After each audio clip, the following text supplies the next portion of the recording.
여러분의 좋아요와 구독은 채널에 큰 힘이 됩니다. 저는 정태수입니다. 올해 50살이죠. 군에서 25년을 복무하고 나서 지금은 보안업체를 운영하고 있습니다. 사람들은 제가 너무 원칙적이라고 말해요. 그럴 수밖에 없죠. 군인 생활이 제 삶의 전부였으니까요. 규율과 질서, 그리고 명예를 무엇보다 중요하게 생각하며 살아왔거든요. 아내 지은과는 10년 전에 결혼했습니다. 지은은 요가 강사예요. 저와는 완전히 다른 성격이죠. 자유롭고 활발하고 사람들과 어울리는 걸 좋아합니다. 처음엔 그런 점이 매력적이었어요. 제게 없던 부분이었거든요. 딱딱한 군인인 저에게는 신선한 바람 같은 존재였습니다. 평소 제 하루는 새벽 5시에 시작됩니다. 일어나서 운동하고 신문 읽고 회사 갈 준비를 하죠. 지은은 요가원 수업이 늦게 끝나서 항상 늦잠을 잡니다. 우리는 완전히 다른 리듬으로 살아가고 있었어요. 하지만 그게 나름대로 균형을 이루고 있다고 생각했습니다. 그날도 평소와 다를 바 없는 아침이었습니다. 차 시동을 걸고 블랙박스를 확인하던 중이었어요. 평소 습관입니다. 안전 점검은 기본이니까요. 그런데 이상한 음성 파일이 하나 저장되어 있더라고요. 보통은 사고 영상이나 주차 관련 파일만 있는데 말이죠. 파일명도 이상했어요. 호기심에 재생해 봤습니다. 그 순간 제 심장이 멈출 뻔했어요. 젊은 남자 목소리가 들려왔거든요. 그날 밤 너무 뜨거웠어요 라는 말과 함께 웃음소리가 녹음되어 있었습니다. 분명히 제 아내 목소리도 함께 들렸어요. 달콤하고 애교 섞인 목소리로 대답하는 지은의 음성이었습니다. 손이 떨리기 시작했습니다. 25년 군 생활 동안 어떤 위기 상황에서도 침착함을 잃지 않았는데 말이죠. 하지만 이건 달랐어요. 전쟁터보다 더 충격적이었습니다. 가슴이 찢어지는 것 같은 느낌이었죠. 세상이 무너지는 소리가 들리는 것 같았어요. 음성 파일의 날짜를 확인해 봤어요. 지난주 목요일이었습니다. 제가 출장을 갔던 날이죠. 지은은 그날 요가원에서 개인 레슨이 있다고 했었어요. 늦게 들어올 거라면서 저녁도 따로 먹으라고 했었고요. 모든 퍼즐이 맞아떨어지기 시작했습니다. 차 안에서 한참을 멍하니 앉아 있었습니다. 25년간 쌓아온 신뢰가 한순간에 무너지는 기분이었어요. 군인으로서 늘 명예와 신뢰를 중시해 왔는데 제 아내가 그걸 배신한 거였습니다. 정말 믿을 수 없었어요. 이게 현실인지 악몽인지 구분이 안 됐습니다. 회사에 도착해서도 집중이 안 됐어요. 직원들이 걱정할 정도로 멍해 있었죠. 점심시간에 혼자 사무실에 남아서 다시 그 음성 파일을 들어봤습니다. 들을 때마다 가슴이 찢어지는 것 같았어요. 이게 현실인지 믿고 싶지 않았습니다. 하지만 부정할 수 없는 현실이었죠. 그날부터 아내를 유심히 관찰하기 시작했습니다. 군에서 배운 관찰력을 발휘해서 말이죠. 평소보다 화장을 진하게 하고 새 옷을 자주 사더라고요. 핸드폰도 예전보다 자주 확인하고 메시지가 오면 얼굴에 미소가 번져요. 모든 게 의심스러워 보였습니다. 제가 모르는 사이에 완전히 다른 사람이 되어 있었어요. 일주일 후 저는 결정적인 증거를 찾았습니다. 지은의 핸드폰에서 이상한 앱을 발견한 거예요. 비밀번호 우회 프로그램이었습니다.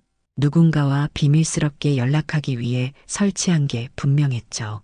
이런 앱까지 설치할 정도면 상당히 치밀하게 불륜을 저지르고 있었던 겁니다. 계획적이고 의도적인 배신이었어요. 군 정보부에서 일했던 경험이 도움이 됐어요. 그 앱을 통해 지은의 메신저에 접속할 수 있었습니다. 손이 떨렸지만 확인해야 했어요. 진실을 알아야 했거든요. 더 이상 의혹 속에서 살 수는 없었으니까요. 확실한 증거가 필요했습니다. 메시지 내용을 보는 순간 세상이 무너지는 것 같았습니다. 요가 끝나고 우리 집으로 와요. 와인 사둘게요라는 메시지와 함께 하트 이모티콘들이 가득했어요. 상대방 이름은 하도연이었습니다. 그 이름을 보는 순간 더 큰 충격이 몰려왔어요. 설마 그 사람일까 싶었거든요. 하도연이라는 이름이 익숙했어요. 어디서 들어본 것 같았거든요. 프로필 사진을 자세히 보니 기억이 났습니다. 제 보안업체와 계약을 맺었던 클라이언트였어요. 38살의 재벌 2세였죠. 제가 직접 경호를 담당했던 고객이었습니다. 정말 어처구니 없는 상황이었어요. 2달 전에 하도연의 개인 경호를 맡았었습니다.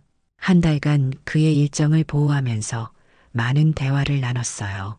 점잖고 예의 바른 청년이라고 생각했었는데 말이죠. 그런 놈이 제 뒤통수를 치고 있었다니요. 믿었던 사람에게 배신당한 기분이었습니다. 정말 치가 떨렸어요. 메시지를 더 확인해 봤습니다. 두 사람이 언제부터 만났는지도 알 수 있었어요. 3달 전부터였습니다. 하도연이 지은의 요가원에 개인 레슨을 받으러 오면서 시작된 거였어요. 제가 그의 경호를 담당하던 바로 그 시기였죠. 정말 아이러니한 상황이었습니다. 가장 충격적인 건 메시지 내용이었습니다. 남편은 너무 딱딱해서 재미없어라는 지은의 말이 있었어요. 25년 군 생활로 굳어진 제 성격을 비웃는 내용들이 가득했습니다. 제가 출장 간 사이에 집에서 만났다는 내용도 있었어요. 제 침대에서 불륜을 저질렀다는 얘기였죠. 그날 밤 집에 돌아와서도 평정을 유지했어요. 군인 정신으로 감정을 억눌렀습니다. 지은은 평소와 다름없이 저녁을 차려줬고 요가원 얘기를 했어요. 새로운 회원이 늘어나서 기쁘다면서 말이죠. 그 거짓말을 듣고 있으니 정말 역겨웠습니다. 어떻게 이렇게 태어날 수 있는지 신기할 정도였어요. 식사 중에 하도연 얘기가 나왔습니다. 좋은 분이에요라고 하면서 요가에 정말 열심이라고 했어요. 개인 레슨도 자주 받으신다면서 웃더라고요. 그 웃음이 얼마나 가식적으로 보이던지요. 속으로 분노가 치밀어 올랐지만 겉으로는 평온을 유지했습니다. 군인다운 자제력이었죠. 그 순간 저는 마음속으로 다짐했습니다.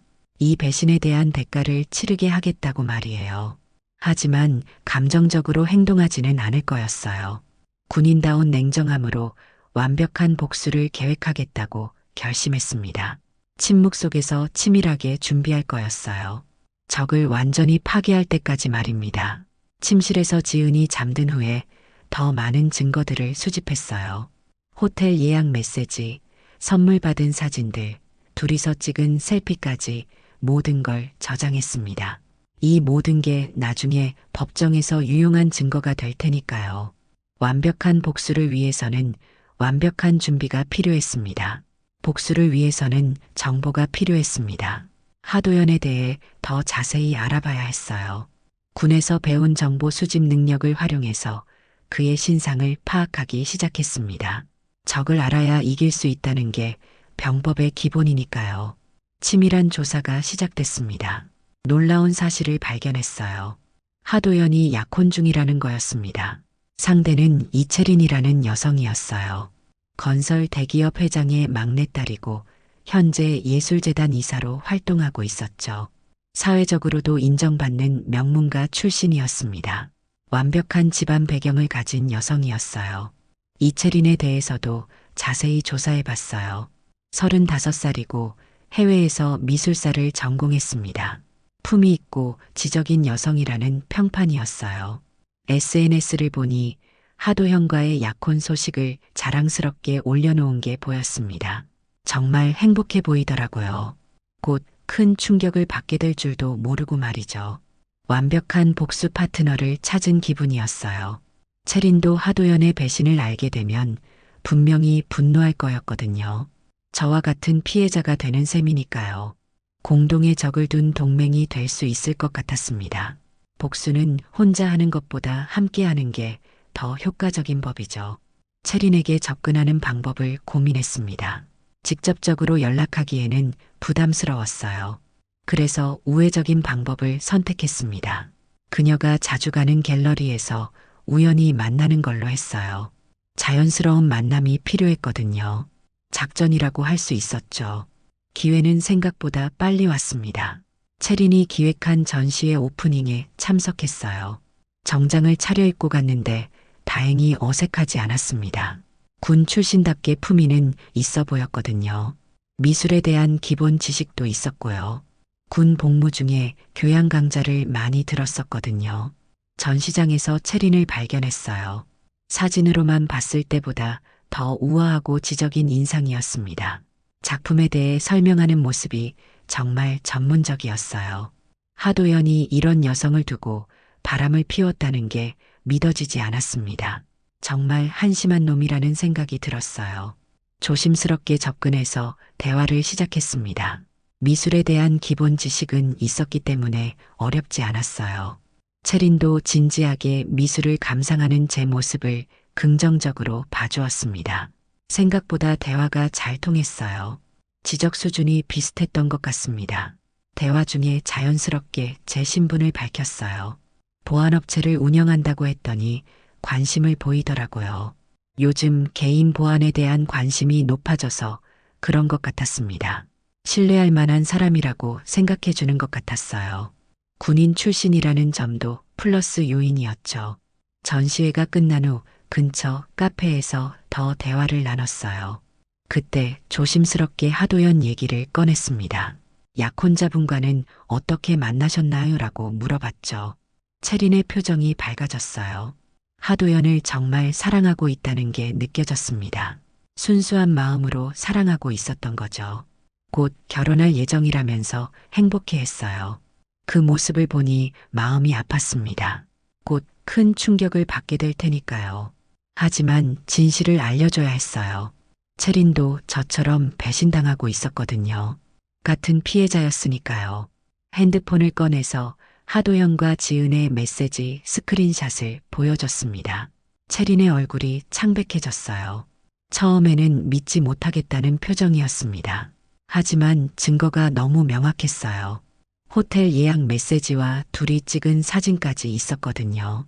부정할 수 없는 현실이었습니다. 채린은 충격에서 벗어난 후 저와 같은 마음이 됐습니다. 하도연에게 제대로 된 대가를 치르게 하자고 했어요. 둘 다 너무나도 치밀하게 배신당했기 때문에 그에 상응하는 복수가 필요했습니다. 채린의 눈에서 차가운 분노가 느껴졌어요. 정말 무서운 여자라는 생각이 들었습니다. 복수 계획을 세우기 위해 여러 번 만났어요. 채린은 생각보다 훨씬 똑똑하고 냉철한 여성이었습니다. 감정적으로만 행동하지 않고 체계적으로 접근했어요. 저와 잘 맞는 파트너였죠. 군인과 엘리트의 만남이라고 할까요? 완벽한 콤비네이션이었습니다. 첫 번째 타격의 기회가 찾아왔습니다. 하도현과 지은이 청담동의 프라이빗 클럽에서 열리는 파티에 참석한다는 정보를 입수했어요. 상류층들만 모이는 폐쇄적인 모임이었습니다. 완벽한 무대가 준비된 셈이었죠. 많은 목격자들 앞에서 둘을 망신 주기에 이보다 좋은 장소는 없었어요. 채린이 그 클럽의 회원이었어요. 덕분에 저도 동반자 자격으로 들어갈 수 있었습니다. 완벽한 기회였죠. 많은 사람들 앞에서 둘의 불륜을 폭로할 수 있었거든요. 사회적 매장이 목표였으니까 최적의 장소였습니다. 상류층 사교계에서 완전히 매장시킬 수 있었거든요. 파티 당일 저희는 철저히 준비했습니다. 소형 카메라를 준비해서 결정적인 순간을 포착하기로 했어요. 채린은 평소와 다름없이 우아한 모습으로 파티에 참석했습니다. 연기력도 대단했어요. 전혀 티가 나지 않았거든요. 정말 뛰어난 여배우 같았습니다. 클럽에 도착하니 화려한 분위기였어요. 재벌가 사람들과 연예인, 정치인들이 모여 있었습니다. 하도연도 보였어요. 평소와 다름없이 여유로운 모습이었죠. 자신이 곧 파멸할 거라는 걸 꿈에도 모르는 표정이었습니다. 정말 한심한 놈이라는 생각이 들었어요. 그런데 지은도 함께 있었습니다. 하도연 옆에서 자연스럽게 대화하고 있더라고요. 다른 사람들은 둘의 관계를 모르는 것 같았습니다. 그저 지인 정도로 생각하는 듯 했어요. 정말 뻔뻔한 모습이었죠. 어떻게 저렇게 태어날 수 있는지 신기할 정도였습니다. 시간이 지나면서 술이 들어갔나 봅니다. 하도현과 지은이 점점 가까워지더라고요. 사람들 눈을 피해서 구석진 곳으로 이동했습니다. 바로 그 순간을 기다렸어요. 덫에 걸린 쥐처럼 완벽하게 유인됐습니다. 정말 바보 같은 놈들이었어요. 둘이 키스하는 모습을 카메라에 담았습니다. 화소도 선명하고 각도도 완벽했어요. 부정할 수 없는 결정적 증거였죠. 체린도 옆에서 지켜보면서 분노로 떨고 있었습니다. 드디어 복수의 시작이었어요. 완벽한 타이밍이었습니다. 그 즉시 행동에 옮겼어요. 촬영한 영상을 편집해서 SNS에 올렸습니다. 체린이 가진 상류층 네트워크를 통해 순식간에 퍼져나갔어요. 파티에 참석한 사람들의 휴대폰에도 실시간으로 전송됐습니다. 바이럴의 속도가 정말 무서웠어요. 파티장이 순식간에 술렁이기 시작했어요. 사람들이 하도영과 지은을 쳐다보면서 수군거리기 시작했습니다. 둘의 표정이 창백해지는 게 보였어요. 드디어 자신들의 추악한 민낯이 드러난 순간이었죠. 정말 통쾌한 기분이었습니다. 체린이 나서서 마이크를 잡았습니다. 여러분께 알려드릴 게 있습니다라고 말하면서 하도연의 불륜을 공개적으로 폭로했어요. 파티장이 완전히 아수라장이 됐습니다. 하도연은 어쩔 줄 몰라 하면서 변명을 늘어놓았어요. 하지만 이미 늦었습니다. 파티장에서의 폭로 이후 상황은 급속도로 전개됐습니다. SNS를 통해 퍼진 영상이 각종 온라인 커뮤니티와 언론에까지 전해졌어요. 하도현과 지은의 불륜이 사회적 이슈가 된 거였습니다. 바이럴의 속도가 정말 무서웠어요. 하루 만에 전국적으로 알려진 스캔들이 됐습니다. 가장 먼저 타격을 받은 건 하도현이었어요. 그의 약혼이 깨진 건 물론이고 체린의 아버지가 운영하는 건설회사와의 모든 사업 관계가 끊어졌습니다. 수백억 규모의 계약이 무산된 거였죠. 돈으로 따지면 천문학적인 손실이었습니다. 하루아침에 모든 걸 잃은 셈이었어요. 하도연이 임원으로 있던 회사 주가도 폭락했어요. 개인적인 스캔들이 회사 이미지에까지 영향을 미친 거였습니다. 이사회에서는 그의 사임을 요구했고 결국 모든 직책에서 물러나야 했어요. 하루아침에 실업자가 된 셈이었죠. 재벌 2세의 특권도 모두 사라진 거였습니다. 지은의 상황도 마찬가지였습니다.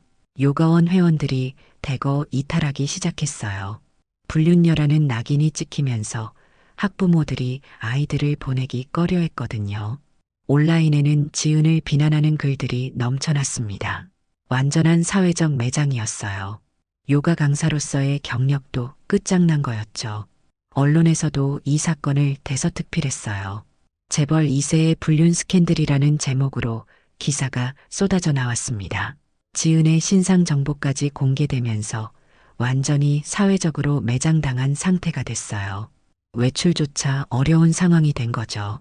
집 앞에는 기자들이 진을 치고 있었습니다. 저는 이 상황을 조용히 지켜봤습니다. 감정적으로 개입하지 않고 법적 절차를 준비했어요. 이혼 소송을 위한 모든 증거를 정리하고 변호사와 상담을 받았습니다. 감정보다는 냉정한 판단이 중요했거든요. 군인다운 차분함으로 모든 걸 준비했습니다. 수집한 증거들은 완벽했어요. 메시지 내용, 호텔 영수증, 파티장 영상까지 부정할 수 없는 자료들이었습니다. 변호사도 이 정도면 승소가 확실하다고 했어요. 법정에서도 완승을 거둘 수 있을 것 같았습니다. 하도영과 지은에게는 절망적인 상황이었죠. 지은이 집에 돌아와서 사과했지만 이미 늦었습니다. 저는 한마디도 하지 않고 이혼 서류만 내밀었어요. 더 이상 대화할 게 없었거든요. 배신에 대한 용서는 없었습니다. 군인의 명예를 짓밟은 대가를 치러야 했어요. 한번 배신한 사람은 다시 배신합니다. 하도연도 제게 연락을 해왔어요. 사과하고 싶다면서 만나자고 했지만 거절했습니다. 제 보안업체와의 계약 위반에 대한 손해배상 청구서만 보냈어요. 개인적인 만남은 필요 없었습니다. 할 말도 들을 말도 없었거든요. 그런 놈과 만날 이유가 없었어요. 체린과는 계속 연락을 주고받았어요. 그녀도 하도연을 상대로 약혼 파기에 따른 위자료를 청구하기로 했습니다.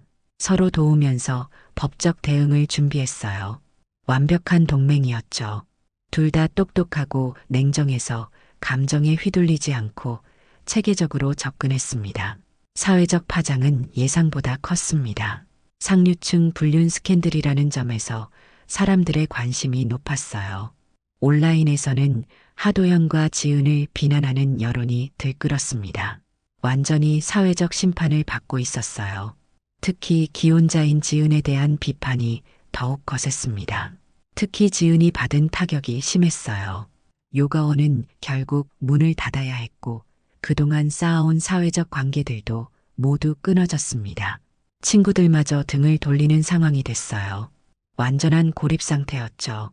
SNS 계정도 폐쇄해야 할 만큼 악플이 쏟아졌습니다. 저는 이 모든 과정을 담담하게 지켜봤습니다. 감정적으로 흥분하거나 복수에 취하지 않았어요. 군인다운 냉정함으로 상황을 관리했습니다. 이제 법적 절차만 남았을 뿐이었어요. 완벽한 승리가 코앞에 와 있었습니다. 하도영과 지은의 몰락은 생각보다 빨랐습니다. 사회적 지위를 잃는다는 건 상류층에게는 죽음과 같은 일이었어요. 둘 다 그 현실을 받아들이지 못하고 있었습니다. 자업자득이라고 생각했지만 보기에도 처참했어요. 하늘에서 땅으로 떨어진 신세가 된 거였죠. 하도연은 완전히 고립됐어요. 그동안 친하게 지내던 재벌가 사람들이 모두 등을 돌렸습니다. 불륜 스캔들이라는 것도 있지만 체린 집안과의 관계가 틀어진 게 더 큰 이유였어요. 사업계에서는 신뢰를 잃으면 끝이거든요. 한번 무너진 신뢰는 다시 회복하기 어렵습니다. 언론에서는 계속해서 하도연의 과거를 파헤쳤습니다. 그동안 숨겨왔던 여러 추문들이 줄줄이 터져나왔어요. 대학 시절 음주운전 사고, 군 복무 중, 특혜 의혹까지 모든 게 공개됐습니다. 완전히 신상털이를 당한 거였죠. 언론의 무서움을 제대로 느꼈을 거예요. 가족들마저 하도연을 외면했어요. 집안의 명예에 먹칠을 했다면서 모든 지원을 끊어버렸습니다. 그동안 누려왔던 풍족한 생활이 하루아침에 사라진 거였죠. 재벌 2세의 특권도 모두 박탈당했습니다. 용돈부터 시작해서 모든 경제적 지원이 중단됐어요. 지은의 상황은 더욱 비참했습니다. 요가원이 문 닫으면서 수입이 완전히 끊어졌어요. 그동안 명품으로 치장했던 생활을 유지할 수 없게 됐습니다. 신용카드 대금도 연체되기 시작했어요. 경제적으로 완전히 파탄난 상태였죠. 하루 세끼 먹기도 어려운 지경이 됐습니다. 온라인에서는 지은을 향한 비난이 계속됐습니다. 불륜녀라는 낙인과 함께 과거 사생활까지 캐내져서 공개됐어요. 외출하기도 어려운 상황이 됐습니다. 사람들의 시선이 너무 따가웠거든요. 집에서 나오지도 못하는 상황이었어요. 마트에서 장을 보는 것조차 어려웠습니다. 그동안 지은과 친하게 지내던 사람들도 연락을 끊었어요. 같이 운동하던 주부들, 요가원 동료들까지 모두 등을 돌렸습니다. SNS에서도 모든 친구들이 차단했어요. 완전한 사회적 고립 상태가 된 거였습니다. 혼자서 모든 걸 감당해야 하는 처지가 됐죠. 저는 이 모든 상황을 침묵으로 지켜봤습니다. 한마디의 코멘트도 하지 않았어요.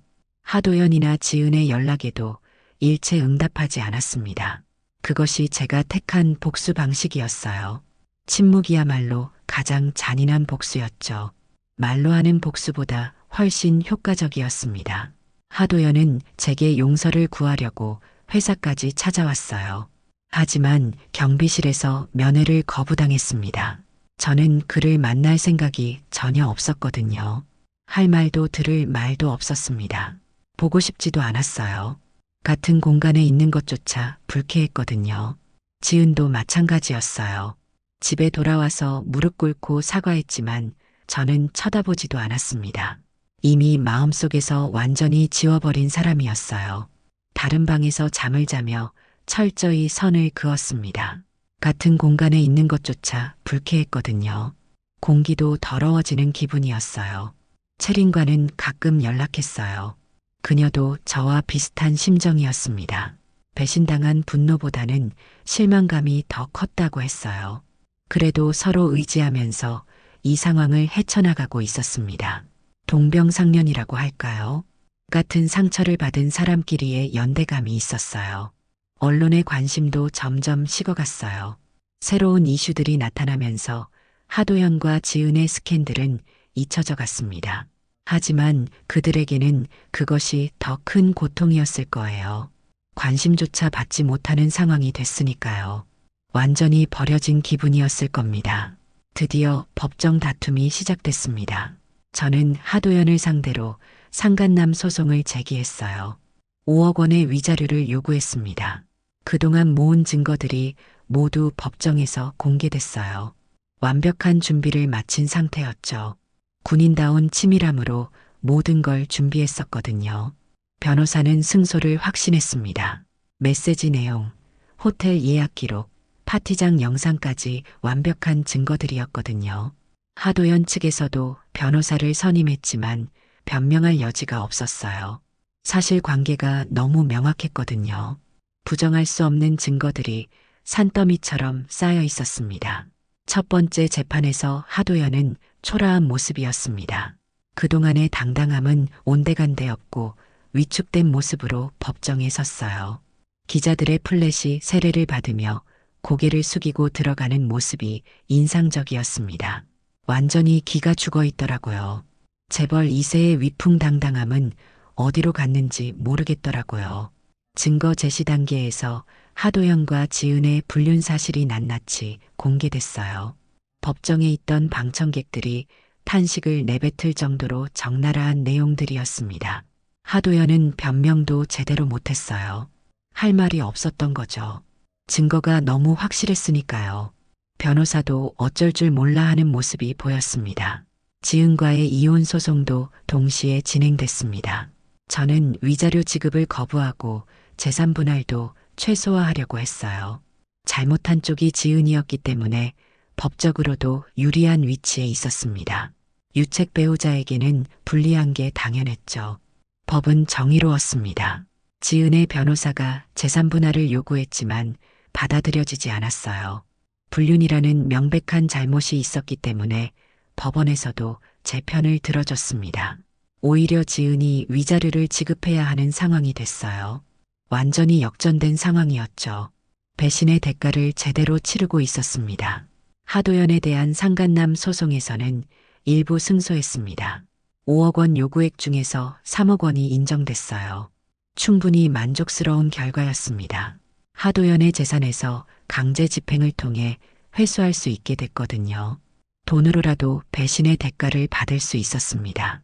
법정에서 하도연과 지은이 받은 굴욕은 상상 이상이었어요. 언론에서도 연일 보도하면서 둘의 추악한 모습이 만천하에 드러났습니다. 사회적 매장이 완전히 이뤄진 거였죠. 법정에서까지 망신당하는 모습을 보니 정말 통쾌했습니다. 채린도 하도연을 상대로 한 소송에서 승리했어요. 약혼 파기에 따른 위자료와 정신적 피해 보상금을 받게 됐습니다. 우리 둘 다 법적으로도 완승을 거둔 셈이었어요. 정의가 실현된 기분이었습니다.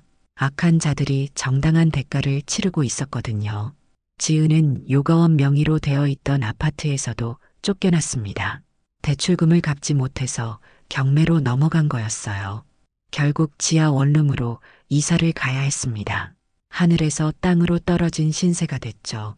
그동안의 화려했던 생활은 완전히 사라졌습니다. 하도연도 마찬가지였어요. 그동안 누려왔던 모든 특권을 잃었습니다. 고급 외제차도 압류당하고 명품 시계와 옷들도 모두 처분해야 했어요. 재산이 거의 바닥난 상태였습니다. 재벌 2세에서 일반인으로 전락한 거였죠. 법의 심판은 냉정했습니다. 증거와 사실의 근거에서 정확하게 판결이 내려졌어요. 저는 이 결과에 만족했습니다. 정의가 실현된 기분이었거든요. 배신에 대한 정당한 대가를 받은 거였죠. 법정에서도 완승을 거둔 셈이었습니다. 모든 법정 다툼이 끝난 후 저는 중요한 결정을 내렸습니다. 보안업체를 정리하고 고향으로 내려가기로 한 거예요. 서울에서의 삶은 이제 마무리할 때가 됐다고 생각했습니다. 새로운 시작이 필요했거든요. 복수를 완성한 후에는 평온한 삶이 기다리고 있어야 했어요. 고향에 내려와서 작은 농가를 구입했어요. 넓은 마당이 있는 단층 집이었습니다. 텃밭을 가꾸면서 조용한 삶을 시작했죠. 군 생활로 단련된 몸이라 농사일도 어렵지 않았어요. 오히려 마음이 평온해지는 기분이었습니다. 자연과 함께하는 삶이 저에게는 맞는 것 같았어요. 지역 청소년들을 대상으로 무술 지도도 시작했어요. 군에서 배운 격투기를 가르쳐 주면서 올바른 정신력도 함께 기르도록 도왔습니다. 아이들이 저를 정말 따르더라고요. 조용한 카리스마가 있다고 했어요. 젊은이들에게 제대로 된 정신력을 가르쳐 주는 것도 의미 있는 일이었습니다. 가끔 체린에게서 연락이 왔어요.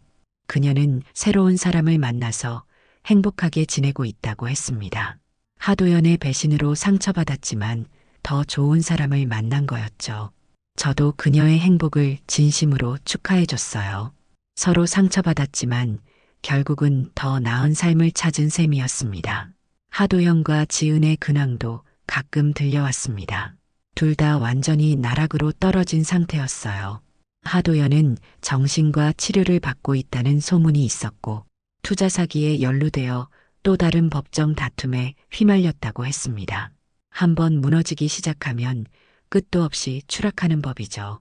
지은은 지하 원룸에서 혼자 살면서 편의점 야간 아르바이트를 하고 있다고 들었어요.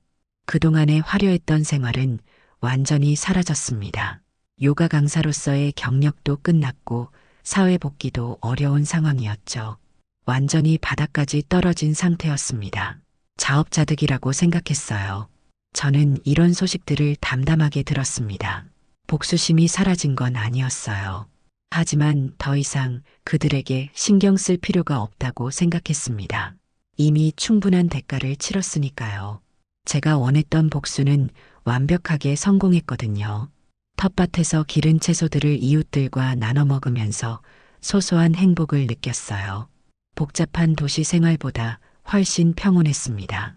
새벽에 일어나서 밭을 돌보고 저녁에는 책을 읽으며 하루를 마무리하는 삶이 좋았어요. 이런 게 진짜 삶이구나 싶었습니다. 무술 도장도 점점 유명해졌습니다. 제가 전직 군인이라는 소문이 돌면서 멀리서도 아이들을 보내왔어요. 단순히 기술만 가르치는 게 아니라 인성 교육도 함께 했습니다. 제 나름의 보람이었죠. 젊은이들이 올바르게 성장하는 모습을 보는 게 정말 뿌듯했어요. 어느 날 저녁 텃밭에서 일을 마치고 집으로 돌아가는 길이었습니다. 노을이 아름답게 물든 하늘을 바라보면서 문득 생각했어요. 난 단 한 발도 소리 없이 쐈지만 명중률은 100%였다라고 말이죠. 정말 완벽한 복수였습니다. 복수는 완성됐습니다. 하도현과 지은은 사회적으로 완전히 매장당했고 법적으로도 정당한 심판을 받았어요. 저는 아무것도 잃지 않고 오히려 더 평온한 삶을 얻었습니다. 이보다 완벽한 결말은 없을 거예요. 배신에 대한 정당한 대가를 받았고 저는 승리했습니다. 지금도 가끔 그때를 떠올립니다. 블랙박스에서 발견한 음성 파일부터 시작된 모든 일들이 마치 꿈 같아요. 하지만 현실이었고 저는 승리했습니다. 조용하지만 확실한 승리였죠. 군인다운 완벽한 작전이었습니다. 적을 완전히 섬멸한 기분이었어요. 이야기가 재미있으셨나요? 좋아요와 구독으로 응원해 주시면 더 많은 감동적인 이야기로 찾아뵙겠습니다. 여러분의 작은 관심이 저에게는 큰 힘이 됩니다. 감사합니다.